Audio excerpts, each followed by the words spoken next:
അസ്സലാമു അലൈക്കും വറഹ്മത്തുള്ളാഹി വബറകാത്ത്. ഔദു ബില്ലാഹി മിനശ് ശൈത്വാനിർ റജീം. ബിസ്മില്ലാഹിർ റഹ്മാനിർ റഹീം. അൽഹംദുലില്ലാഹി റബ്ബിൽ ആലമീൻ. അല്ലാഹുമ്മ സ്വല്ലി അലാ സയ്യിദിനാ മുഹമ്മദിൻ വഅലാ ആലിഹി വസഹ്ബിഹി വസല്ലം.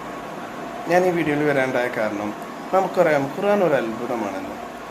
അതിലെ പ്രധാനപ്പെട്ട ഒരു ആയത്തുണ്ട്. ആയത്തുകളുടെ നേതാവ് എന്നറിയപ്പെടുന്ന ആയത്തുൽ കുർസി. ഇത് ഓതി വന്നാലുണ്ടാവുന്ന നേട്ടങ്ങളെക്കുറിച്ച് നമുക്ക് പരിശോധിക്കാം. ഓരോ ഫർദ് നമസ്കാരത്തിന് ശേഷവും ഒരു തവണ ഓതിയാൽ അവന് സ്വർഗം ലഭിക്കാൻ മരണമല്ലാതെ മറ്റൊരു തടസ്സവുമില്ല എന്ന് നമുക്കറിയാം. അതേപോലെ മധുരത്തോടു കൂടി ഓർക്കാൻ പറ്റുന്ന ഒരു ഹദീസുണ്ട്. ഒരിക്കൽ റസൂൽ സല്ലല്ലാഹു അലൈഹി വസല്ലം പറയുകയുണ്ടായി, ഒരു വ്യക്തി ആയത്തുൽ കുർസി ഓതിയാൽ ആ സമയം മുതൽ പിറ്റേ ദിവസം വരെ അവന് വേണ്ടി ഒരു മലക്കിനെ അള്ളാഹു സുബ്ഹാനഹു വ തആല നിയോഗിക്കും. ആ മലക്ക് അവൻ്റെ നന്മകൾ എഴുതുകയും തിന്മകളെ മായ്ച്ചു കളയുകയും ചെയ്യും. അതേപോലെ ജീവിതത്തിൽ ബർക്കത്ത് ലഭിക്കാൻ ഒരു കാരണമാണ്.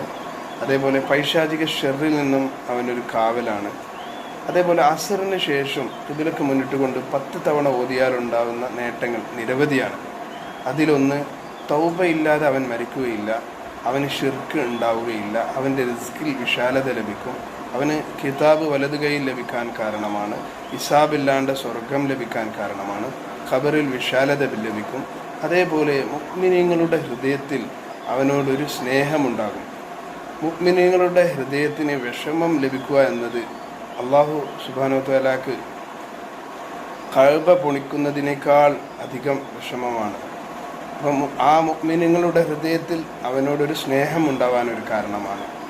ഇൻഷാ അല്ലാഹ് ഇത്രയും ഗുണങ്ങളുള്ള ആയത്തുൽ കുർസി നമുക്ക് എല്ലാവർക്കും പതിവാക്കാൻ അല്ലാഹു സുബ്ഹാനഹു വ തആല തൗഫീക്ക് നൽകട്ടെ.